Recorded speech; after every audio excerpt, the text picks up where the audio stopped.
केदारनाथ महादेव के विषय में कई कथाएं हैं। स्कंद पुराण में लिखा है कि एक बार केदार क्षेत्र के विषय में जब पार्वती जी ने शिव से पूछा तब भगवान शिव ने उन्हें बताया कि केदार क्षेत्र उन्हें अत्यंत प्रिय है। वे यहाँ सदा अपने गणों के साथ निवास करते हैं। इस क्षेत्र में वे तब से रहते हैं जब उन्होंने सृष्टि की रचना के लिए ब्रह्मा का रूप धारण किया था। स्कंद पुराण में इस स्थान की महिमा का एक वर्णन ये भी मिलता है कि एक बहेलिया था जिस हिरण का मांस खाना अत्यंत प्रिय था। एक बार यह शिकार की तलाश में केदार क्षेत्र में आया। पूरे दिन भटकने के बाद भी उसे शिकार नहीं मिला। संध्या के समय नारद मुनि इस क्षेत्र में आए तो दूर से बहेलिया उन्हें हिरण समझकर उन पर वाण चलाने के लिए तैयार हुआ। जब तक वह वाण चलाता सूर्य पूरी तरह डूब गया।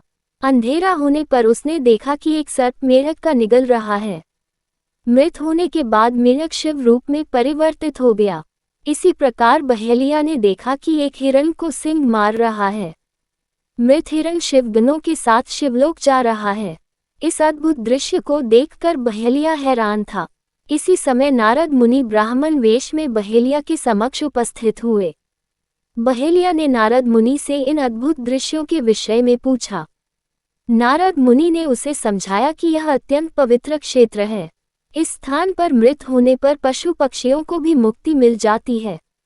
इसके बाद बहेलिया को अपने पाप कर्मों का स्मरण हो आया कि किस प्रकार उसने पशु पक्षियों की हत्या की है। बहेलिया ने नारद मुनि से अपनी मुक्ति का उपाय पूछा। नारद मुनि से शिव का ज्ञान प्राप्त करके बहेलिया केदार क्षेत्र में रहकर शिव उपासना में लीन हो गया। मृत्यु पश्चात उसे शिवलोक में स्थान प्राप्त हुआ। केदारनाथ ज्योतिर्लिंग की कथा। केदारनाथ ज्योतिर्लिंग की कथा के विषय में शिव पुराण में वर्णित है कि नर और नारायण नाम के दो भाइयों ने भगवान शिव की पार्थिव मूर्ति बनाकर उनकी पूजा एवं ध्यान में लगे रहते। इन दोनों भाइयों की भक्तिपूर्ण तपस्या से प्रसन्न होकर भगवान शिव इनके समक्ष प्रकट हुए।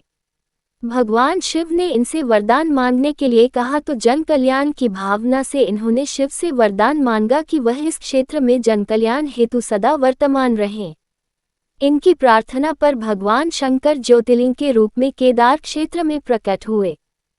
केदारनाथ से जुड़ी पांडवों की कथा। शिव पुराण में लिखा है कि महाभारत के युद्ध के पश्चात पांडवों को इस बात का प्रायश्चित हो रहा था कि उनके हाथों उनके अपने भाई बंधुओं की हत्या हुई है। वे इस पाप से मुक्ति पाना चाहते थे। इसका समाधान जब इन्होंने वेद व्यास जी से पूछा तो उन्होंने कहा कि बंधुओं की हत्या का पाप तभी मिट सकता है जब शिव इस पाप से मुक्ति प्रदान करेंगे। शिव पांडवों से अप्रसन्न थे, अतः पांडव जब विश्वनाथ के दर्शन के लिए काशी पहुंचे तब वे वहां शंकर प्रत्यक्ष प्रकट नहीं हुए। शिव को ढूंढते हुए तब पांचों पांडव केदारनाथ पहुंच गए। पांडवों को आया देखकर शिव ने भैंस का रूप धारण कर लिया और भैंस के झुंड में शामिल हो गए। शिव की पहचान करने के लिए भीम एक गुफा के मुख के पास पैर फैलाकर खड़ा हो गया। सभी भैंस उनके पैर के बीच से होकर निकलने लगे, लेकिन भैंस बने शिव ने पैर के बीच से जाना स्वीकार नहीं किया। इससे पांडवों ने शिव को पहचान लिया। इसके बाद शिव वहां भूमि में विलीन होने लगे। तब भैंस बने भगवान शंकर को भीम ने पीठ की तरह से पकड़ लिया। भगवान शंकर पांडवों की भक्ति एवं दृढ़ निश्चय को देखकर प्रकट हुए तथा उन्हें पापों से मुक्त कर दिया। इस स्थान पर आज भी द्रौपदी के साथ पांचों पांडवों की पूजा होती है। यहाँ शिव की पूजा भैंस के पृष्ठभाग के रूप में तभी से चली आ रही है।